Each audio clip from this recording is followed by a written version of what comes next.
All right, Harry. Jesus talks about entering through the narrow gate, right? Can you elaborate on that for us? Yeah, well, Matthew 7:13, Jesus says, enter through the narrow gate, for wide is the gate and broad is the road that leads to destruction, and many enter through it. But small is the gate and narrow is the road that leads to life, and only a few find it. In your mind, what is the narrow gate? The narrow gate to me would be Jesus' teachings and his commandments, stuff that he's taught us to follow. And the wide gate? Would be the opposite of that, would be the way that leads to destruction as we read there. So I would consider that Satan's teachings or temptation, shall we say. Yeah. When people are parenting their children, would a similar analogy apply? I would say if they love their children, they're going to give them a set of rules to follow. I'll give an example of that. Like, so you make a car, right? You create a car, and you know this car needs oil changes. Well, if you don't give it any oil changes for a year or two, eventually the car will break down.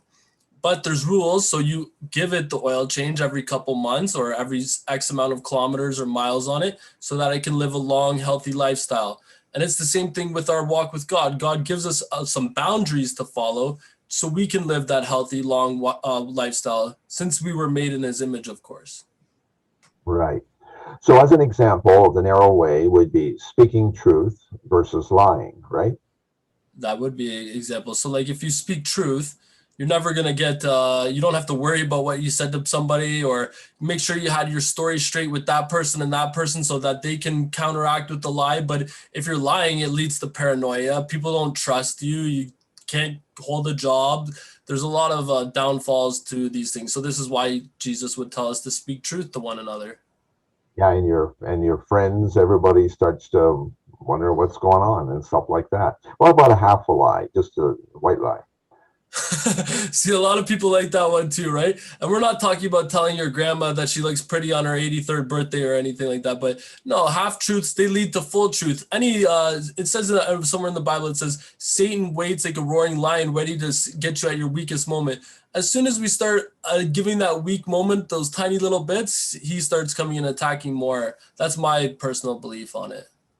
Yeah, and actually in the Garden of Eden, that's what Satan did there. He says, "You shall not surely die." It was kind of a half truth. They did live for quite a few years afterwards, but they died. And so Mm. the half truths are still lies. What about an example like worrying? Jesus says, "Do not worry." Is that important? Well, of course, with worry, we have enough worry about today. We don't need to worry about tomorrow or what's going to happen. Usually the worry is already caused, right? So it's not going to solve the problem. What you're really doing is putting yourself in a mental prison at that point, right? So it's better to be free. And I love what Jesus says for the problem or the cure to worrying is seek ye first the kingdom of God and his righteousness, and all things will be added unto you. So don't worry about today or tomorrow, for today has enough worries of itself. Yeah, and if we're worrying, it's obvious that we're not trusting Jesus, right? And Mm.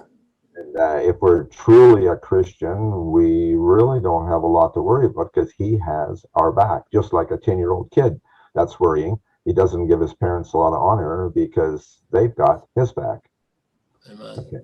What about forgiving others versus not? That's another pretty prominent instruction, right? Oh, it is. He says, Jesus says, if you don't forgive others, the Father won't forgive you as well. That's a pretty serious thing. And we see a lot of people, I know personally a couple of people who hold on to those grudges against people. And the more I get to know them, they're not as free. Like it's like holding like imagine being tied to a rock to your leg and you're just limping across the whole day. It's like let it go. Like it's for you, right? The whole purpose of forgiveness is for you as well, as so that you can move on with your life and leave that passage behind you. Of course, bad things have probably happened to you for you to have this grudge against the person, but what good is that? It all leads back to the worry part, and it all corresponds with each other. You're just building a bigger snowball for yourself.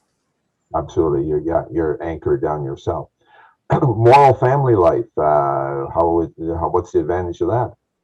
Well, actually, if you have a moral family life and you honor each other in the family gets along good. You know, as myself, I was a rebellious child. I didn't have the greatest relationship with my parents during those years, and things got worse and worse in the family. But if You know, you live an obedient lifestyle to people. They honor you. You work things out together. It's a lot healthier to live with each other.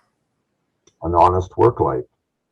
Well, that's important, right? A lot of us, we like to take time here or there, but then we don't get a promotion. We wonder, why did this new guy get the promotion but not me? But he's showing up on time, doing extra, working hard, not thinking about how can I cut this corner or cut that corner. It all comes back to our lifestyle, really. And then the last one, controlling anger. How's that sound? Well, anybody who has fits of outbursts of anger really can shows that they are not a disciple, right? Because the word disciple we were talking earlier means discipline. So you're not disciplined enough to control your tongue or control your anger. And we're not saying that anger doesn't happen at some times, but outbursts of fits of anger, they get nowhere. If you're every day waking up and having a outburst of anger with somebody, that's not really healthy, is it? For sure. My belief is that the narrow gate, the narrow way, are the happiest people on earth. They're living the narrow road. Jesus gave us this path because he knew how we could truly prosper and enjoy both this life and the next one with him. It's such a privilege to do the narrow way, but yet it seems so narrow, but yet the narrowness is what gives us the true joy, the joy that we have now and the joy that we can have forever. It's such a thrill to walk that path. It's not easy. Nothing in life is easy, but the white path is not easy either. It's hard. Choose a narrow one. It ends well. Man, thanks, Harry.